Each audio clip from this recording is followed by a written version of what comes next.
What is up, everyone? Welcome back to another episode of the Babbles Nonsense podcast. On today's episode, I am going to kind of take it back a little bit and talk about healthcare and the healthcare crisis we're somewhat in. If you don't believe that, then maybe this isn't the episode for you, or maybe it is. Maybe I can change your mind. But I started watching a new show called Pitt. It's about ER doctors on HBO, and it just kind of inspired me to talk about my ER days because I don't really do that often. I've had Dr. Solis on before and we sat down and kind of shared some stories, but never really just talked about experiences. So if you're interested in that, that is what today's episode will be about.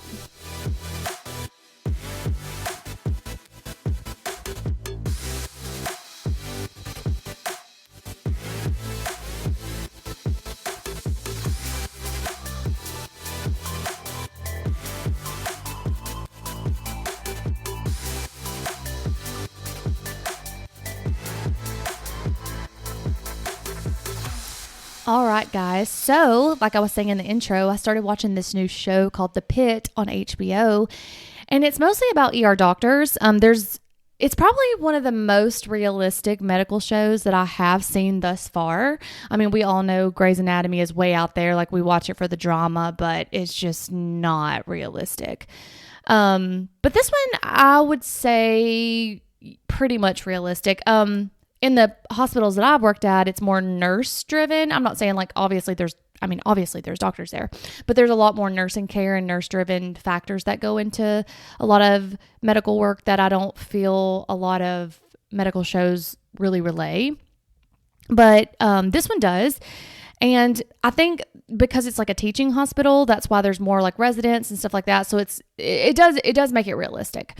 But the reason why I wanted to talk about it is because I haven't really sat down and just done a podcast about my experience in healthcare and nursing and whatnot. So I was like, why haven't I done that yet? And initially when I started this podcast, that's what it was. It was during COVID, and I just really needed an outlet to put my frustrations or be like, quote unquote, a verbal diary. And I was like, I'm going to start a podcast and start talking about all these things. And then when it came down to doing that, it was just like freeze moment. And then it pivoted and I started interviewing all my friends, like my female friends who owned businesses, which was great. Like, I loved it. And I still love interviewing people. It's probably one of my better things to do than sit down on a solo podcast. I just do better with bouncing ideas and topics and whatnot off of people. But that's initially why I did want to do the podcast.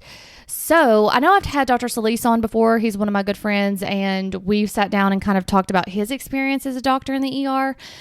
And I shared a few of my stories as well. But let's take it all the way back. Let's just go all the way back. Why I got into nursing in the first place. So if you're a regular listener and you've listened to episodes with me and Menu, then you'll know, like, a few episodes back when we talked about toxic relationships, most nurses have codependency, I feel like. And maybe if you're listening to this and you're a nurse, you would disagree, but I think we have codependent issues, and I think that's sometimes why we go into this. Now, some people I feel are really called into going into this, like, that you really truly go into it caring about people, which I did. I started, and I was very fortunate. I was from a very small town, but our high school had like nursing courses. So we would go to a nursing home and kind of help the nurses out, like kind of just assist them. And there was just one patient in particular that the nurses were like, just don't even go in his room. He's not nice. He doesn't like anyone. And of course, I'm stubborn. I want I'm like, oh, he'll like me. That's just, see, now that I'm doing this, sometimes podcasts are therapeutic. I'm like, that's where it came from. I'm going to get him to like me.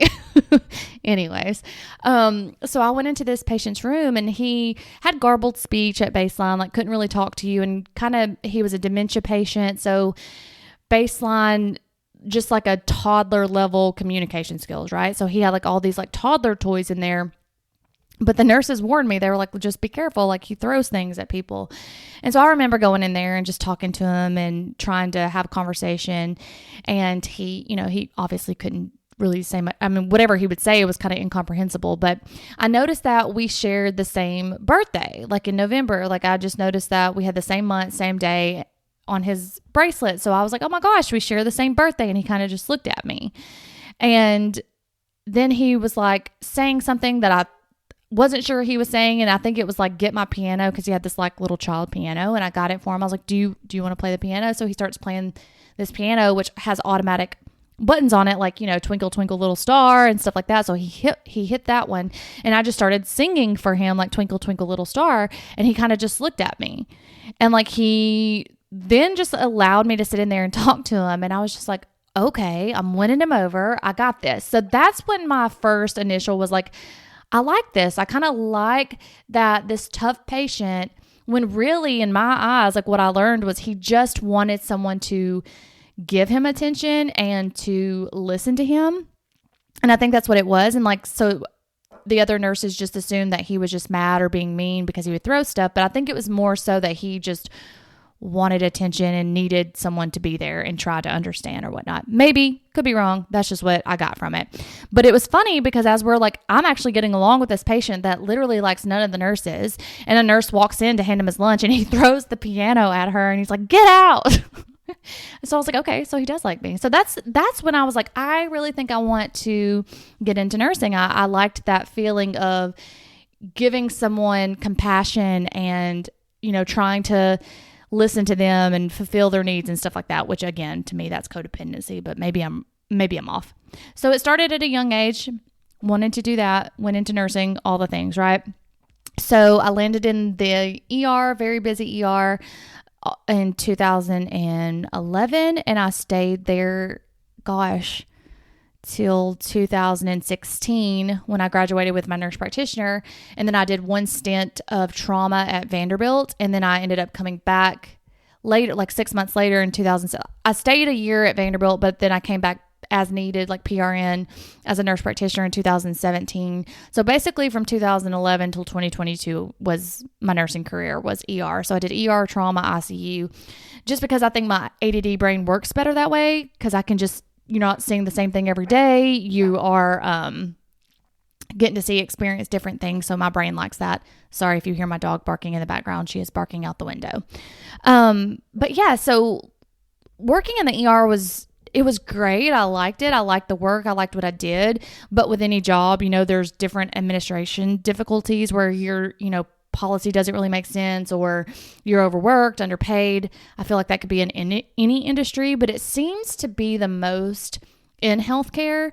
Like, okay, for example, comparing healthcare to Walmart, like if you're at Walmart and there needs to be budget cuts made, like if you need to cut cashiers, yes, that's annoying to have to only have 2 cashiers to check out your groceries, but it's not life or death, right?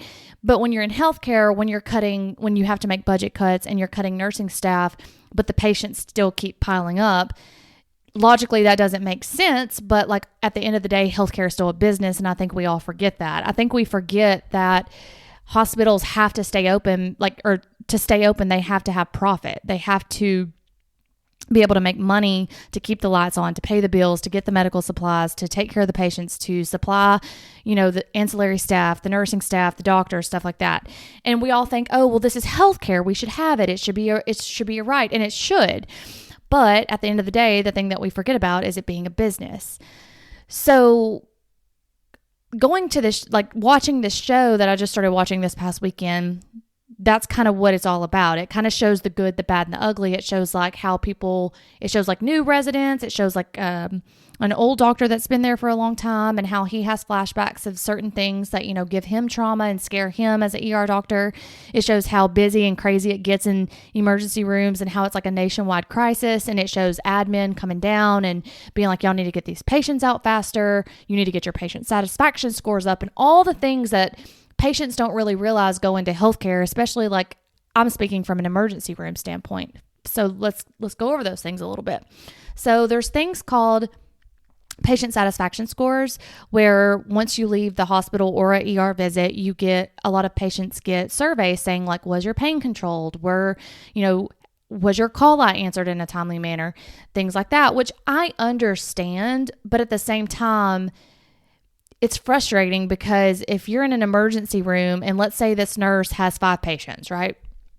a nurse has 5 patients, you wouldn't think that that's a lot. But let's say 2 of those patients are traumas. Like one's coming in, they're having a stroke. The other one's coming in, they're a level 1 trauma, very critical, needs a lot of attention. And then the other 3 patients, they're sick, but they're not like critical, so they can stand to sit there for a little bit longer, right? So if one of your non-critical can stand to sit there a little bit longer is on the call light, but you're in the room with your trauma patient because your doctor needs you to start an IV so that they can intubate. You need to get to CAT scan to make sure they don't have a head bleed.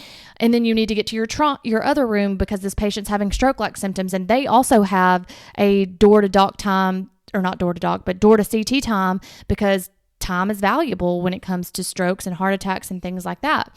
Then this patient that's been on the call light for, let's say, 30 minutes, and all the other nurses are in their rooms, right? So let's say nobody could go in there. And let's say all this patient wanted was a sandwich, because that happens a lot. Then that patient gets a survey, and then they're like, was your call bell answered in a timely manner? And they say no. Well, a lot of people don't realize that hospitals are reimbursed based on these surveys. So if the hospital's not getting reimbursement because patients aren't satisfied, we're not even looking at what they're not satisfied about. It's not that they're not satisfied with their care. It's not that they're, not satisfied with certain things. It's that these mandated surveys that people just really don't understand that there's a lot to them. And I also understand the other perspective from the patient side, where it's like, well, if you're the patient, you really want to feel valued and you want to feel cared for. And I completely understand that. But when we're in emergency type situations, we have to be a little bit more patient, and we have to be a little bit more understanding that we're not standing in line at a grocery store because there's 2 cashiers. So I hope that analogy makes sense. So that's one of the things. And then the other things is the insurance crisis that we have. We have insurance companies that are just skyrocketing insurance, and people can't afford it. So a lot of people who can't afford the insurance, or it's the coverage just isn't there, or, they don't want to wait. Like maybe their doctor can't get them in for 2 weeks, and, to them, what they're experiencing is an emergency because they're in pain, or they don't know what's going on and they're scared. And you get on Google or you get on WebMD and it tells you all these bad things. So you go to the ER, or you use the ER as your primary care physician. Then the ER is completely overloaded. And so sometimes people forget when you go to the ER that it's not a first come, first served basis. It's based on acuity. And so that means the sicker you are, you're going to be seen first. And I would hope that someone would want that for themselves and for their family members, should that ever occur or ever have to happen in your life. So this show kind of like mimics all that, right? Like the show shows this. It shows administration coming down, telling the doctor, like, you don't have your patient satisfaction scores up enough. But he's like, okay, but how many lives did I save today? He has to have these difficult conversations with people about do not resuscitate orders on someone who's, the first time he's meeting them, or he's having to have conversations about organ donation for young children that passed away on drug overdoses. So I think there's just more to healthcare than people realize. And I do think that it's because we need to start looking at political stances on it. I think we need to start looking at what our state representatives and, federal representatives are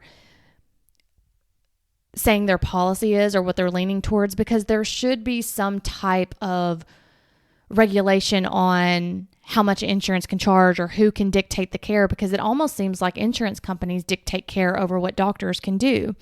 For instance, one of my jobs is I go to assisted livings as a primary care physician to their home so that they don't have to come to a place.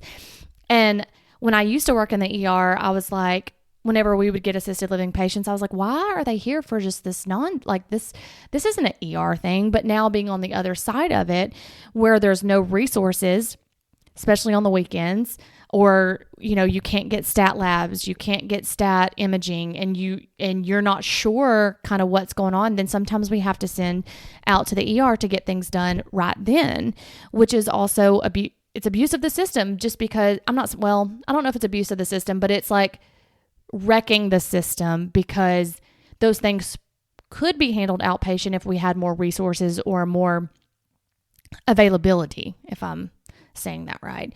But anyways, when I was watching this show, it just kind of like, I guess there's a lot in me that there's still some PTSD, because I just was eating breakfast watching the show, and it wasn't anything like gruesome or crazy. And I just immediately just started crying out of nowhere. And I was just like, okay, there's some pent up trauma there that I really need to work through with me and you probably.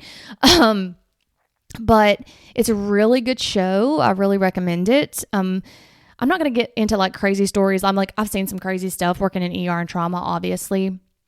But obviously, I mean, you forget them. Like, I walk around, it's just like, you have to do that. Like, that's what you have to do for your job. Like, yes, I probably saw someone die every single shift that I worked. And it just became normal. Like I said, I did it for 11 years, so it became normal. I'm not saying it is normal. It just became normal, which kind of then bled over into my personal life where it became like this stoic, like, don't really have emotion, don't really know how to show emotion, because at that job, you have to just turn it off, because if you become emotional after every experience with a patient, then how are you going to take care of the next one? And it's a 13-hour shift, And then going through other things, like a lot of people don't realize is like right now, I think what's going on a lot in the news right now is like nurse abuse and how real that is. I couldn't tell you how many times I'd been cussed at, spit at, kicked, hit, and we're told like you don't say anything back, you don't do anything back. And I don't know any other place of quote unquote business, or if you're at Walmart, or if you're at a department store, if you start spitting at the cashier and cussing at them and hitting at them, security's going to haul you out. But unfortunately in healthcare, we can't haul you out, because what if something is critically wrong with you and it's a life or death situation? Then we've just told you to leave the hospital and then we're liable for your health. So that part, but we should also have stricter laws. Like if you abuse nurses, then it should be like a stricter thing. Or you know what, by God, you should be like, if you hit them, they have the right to defend themselves. Just like if you come into my home and you start swinging, I have the right to defend myself in my home. If you come into my place of work and start abusing me, then we should have the right to defend ourselves if it got to that level. Like hopefully it wouldn't, but it is real. Nurse abuse is real. And not to mention all the things that nursing and doctors go through, where when you're working these long shifts, critical, you're not going to the bathroom like you want. You're not drinking water like you should. You barely have time to eat. If you do eat, it's within 5 minutes between patients. And it's just and again, I loved it. I'm not sitting here complaining. I'm just saying, I think there's a lot to it that people don't realize behind the scenes type thing. And this show really does show that very well. So I would love everyone to go watch it, just because it just shows it's realistic. It's really truly what happens in your place, your nearest hospital, your community hospital. But I think I'll end it right there. Again, I love what I do. I'm not complaining. I know that's what a lot of people would say was, well, that's what you signed up for. No, I know.